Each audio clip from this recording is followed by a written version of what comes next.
and welcome to Beyond Stars Reviews. The name is Brian Chevre, and today I'm not doing a review alone. I am joined by the wonderful Adrian Lopez. How are you doing? I'm doing good, Brian. How are you? I'm doing well, and today we're gonna be talking about the latest Pixar film, which is Turning Red. Turning Red is the newest movie that was released on Disney Plus and is directed by Dami Shi. Now, this tells the story of a girl who's starting to rediscover herself as she's growing up. And she turns into a red panda of sorts. And, crises ensues as she starts to shift from panda to girl to panda to girl. And once she starts getting in control of this form, we get to see how she takes advantage of this and, family shit happens. So, Adrian, you saw this movie. What do you think of this movie? Yeah, I saw it early today. Like, I literally woke up. I'm like, oh, right, the movie's out. So I'm going to see it. So before I wrap... I saw it at 4 a.m.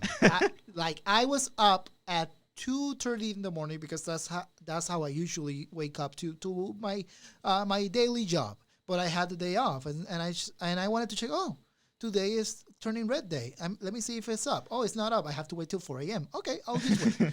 And then when I saw it 4 a.m., okay, let me just start right off and watch the movie. Well, I guess you saw it first than me then. So, but what do you think?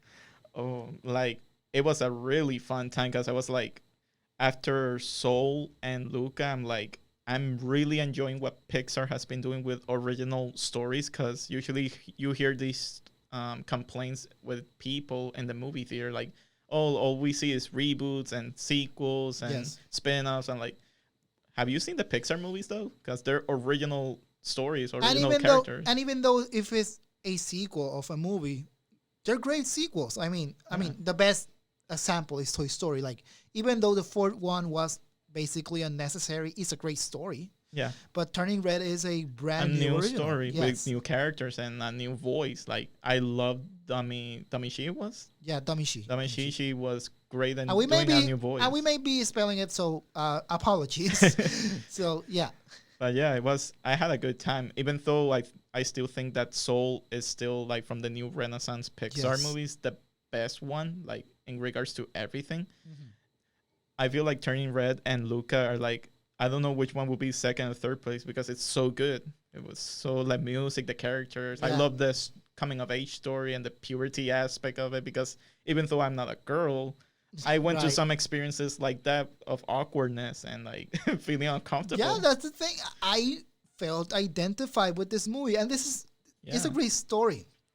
Trying to live up to your parents' expectations and trying to manage these two worlds and just having a handle of things. It's never easy. It's never easy to manage your friend's life and your family life. So when crazy things happens, one can feel overwhelmed. So in that aspect, we can identify, regardless if we're a boy or a girl or whatever you may identify yourself as. Exactly. We can all identify with the struggle of growing up in any era. So it's such a pure coming of age story from Pixar, and I was impressed at how funny it was. Because it was really so funny. I was laughing so much with when the puberty thing started happening with the red panda. It was so hilarious. And the thing is that I do not expect an animated film or like this to tackle puberty. Yeah. So and when the mother shows the past and everything, I never expected that. So I was laughing my ass off through and through. I can't imagine if I see it with friends who are females, seeing her reaction, and be like, "Yep, that is what happened." I love the supporting cast of Mei Mei's friends. They are all wonderful. Yeah, I love them. They are very It reminded me of my friends. Exactly, they're very over the top, but in the way that we as kids we had that. We were over the top and very loud and like that. And it was a great coming of age story, a good story of understanding, the family coming to terms that this little girl, she's changing, she's growing, and I love when she turns into a panda and the way she makes it work. Like she makes from lemons lemonade. Okay, I turn into a panda, but they find me cute. Let me make some money to go to this concert. Yeah, that was. I did not expect. I was like, how are they gonna get the money for the concert? And then when they're like, oh, that's something Yeah. me with the kids would do. Like that's insanely smart. Yeah, and the thing is, and it's relevant because again, this movie takes place in in like 2002. 2002. And I love that because I grew up in the early 2000s, and there was a lot of stuff there like, oh, I remember that, I remember this, and boy bands and all that thing. I mean, I wasn't into boy bands, but like the things like the phones, like you see the phones, I'm like, and oh and the damn, Tamagotchi, the Tamagotchis. thing. Yeah, I want one with the red panda now. Yeah, and the thing is that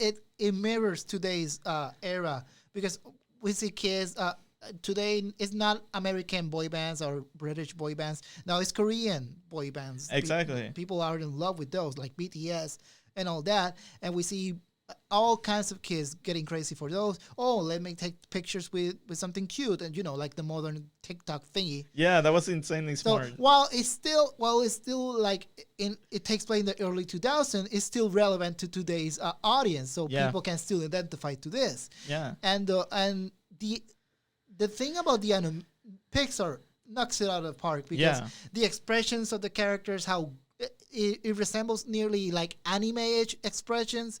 Because whenever their eyes popped, it reminded me a little bit of anime and like and when the scene that I love and I'm a very picky eater, but the scene where the dad is cooking, it Oh, yeah. looks so wonderful. Like, oh, good. Yeah, they know how Good. to animate food Yeah. so well.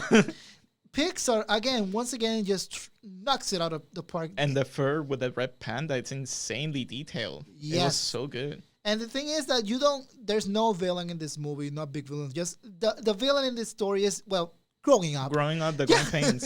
As it says in the movie, like she says, oh, this chapter in my life, growing pains. That's Yes. pretty much the concept. I mean, and all of us growing up, it's growing pains. Come on. Yeah, like we had those puberty moments and like being uncomfortable and not knowing what's going on with our bodies. And Yeah. it's so relatable in the movie and could have been easily like very surface level, but they actually explore it very well with the characters and the story.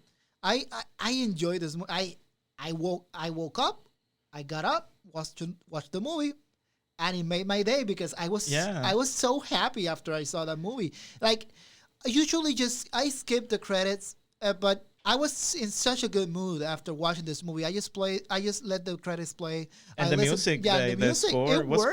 good. It works. So I had a fun time, and I think people would have had a greater time coming out of the theater out of this movie. It's such a crime that Disney did this. I don't know what's going on. Like, I don't know who is doing this to like Pixar. It's Pixar. You know how Yeah. much money they make? And we've seen it with Encanto. Encanto was a Disney movie. a Disney movie, which is a mild success. So give the same shot to Pixar films. It's already 2 Pixar films. No, it's been 3. Like, remember, first was Soul, but Soul? Understandable was Soul because we were still in the COVID situation. Yeah. Like, okay, That we was give you fine. a pass. That was fine. But with Luca, Luca, we were like starting to get into the movies, and we seem like a movie like Kong versus Godzilla. It made money. So, and a Pixar movie will always attract crowds. exactly, it's an animation, But Exactly. like with Luca, I remember I saw the poster in theaters, and when I saw a movie, I don't remember which one. I saw the trailer for Luca. I was really excited because the animation on the big screen looks fantastic. Yes. And then the next week, 2 weeks later, they confirmed, no, it's gonna be on Disney Plus. Like, Which is bullshit. Which is bullshit. I'm like, and when they announced Turning Red, no, this one is going to theaters. I'm like, okay, you better, because I want original. And it seemed out of nowhere because we were so ready to see this movie in theaters. Yeah, I was excited because it's a new idea, like a new story. It's not based on anything. It's Yes. Pixar being original again. And I wanted to support it because I like supporting new ideas. And then when they announced, oh no, it's gonna be now on Disney Plus, I'm like, are you kidding me? And I think we can in a way, we can blame Encanto in a way because Encanto was released in theaters. Yeah, it was. And it's a Disney movie, not a Pixar one. But it's not after the movie went to Disney Plus that now we see everybody getting crazy over Bruno and the songs and everything. Because Yeah. I saw it in the movie theater and nobody was talking about about Encanto. It was and on a Disney great, Plus. yeah, and it was great. Yeah, it was So amazing. in a way, I do not blame it because I understand people started to talk about this movie more after they saw it on Disney Plus. Maybe because they don't want to leave their houses. But now that we are in a era where we're just starting to get over COVID, because again, everyone's vaccinated, most people are vaccinated, Yeah. and we're all protected. We take our precautions, so we are confident to go back to movie theaters. And also there have been animated family films released not from Pixar, not from Disney And in they make theaters, and they make well. and they made well. Like it's like if they told me at the last minute with the Sonic 2 movie, it's a family kids movie, they're gonna put it on Paramount Plus. We're I will- fucked. I will go straight to CBS, Paramount, whatever, and I will protest that because We don't have. we don't have Paramount Plus. We need to see this movie in the theaters. But and if Sonic does greatly well, it will be more of a shame that Disney didn't do this because this would have made good money, and I think would have been successful in the movie theater. And I mean, it doesn't make sense because it's Disney. Exactly. Like people know Disney, and it makes money. And it's Pixar. People love Toy Story. People love Monsters Inc. This is a movie, and the fact that it's so good and so fun, this was a home run to have it. This movie would have easily made like a lot of money. Like I completely understand now all the employees at Pixar who are disappointed and angry with the higher ups and Pete Doctor. I'd be angry too. And the thing that they're just gonna release Lightyear to theaters. Oh, this is a recognizable IP, but give a chance to on the original stories. stuff. But I hope if they do this stunt again with Lightyear, I'm like Disney, we need to talk. Yeah, because it doesn't make sense. Not at all. Because again, these are great movies. Pixar has except for Cars 2. Except for Cars 2, yeah, no, I they've agree. Never Yeah, disappointed. They've never disappointed at all. And I love all of the movies. One of my favorites is Cars. All of them great stories, great characters, and they just feel good to watch. So this is a movie that I easily because of how fun it was. yeah, and so simple. Like nowadays, we just have blockbusters with action and explosions, which I love that. But it's so nice to have a film. It's just slice of life, but with fantasy elements with it. You know. Exactly. Again, I had a lot of fun watching this movie. I love the animation of it. I love the cast. I love the story. I love how insane they went with the kaiju battle at the end. Of all things. Yeah, that caught me off guard because I was like, oh, so maybe she's the same size, the mother size to the daughter size. But when I see that, I'm like, what the fuck? I wasn't expecting it. Oh, what? Because Godzilla's gonna appear now. I recognize. Oh, she's big. Okay, she's big. I mean, a little bit big. Okay. Oh, it's a fucking kaiju. A fucking kaiju. I loved it. And again, this is a fun time to be had. A shame that it's not in movie theaters. I would have loved to see it in movie theaters. I would have seen it 2 times or 3 times. Yeah. But then again, it's on Disney Plus, so everyone has no excuse at all to not watch it. So I definitely recommend everyone to watch it. Yep. So what do you give this movie a rating for this movie?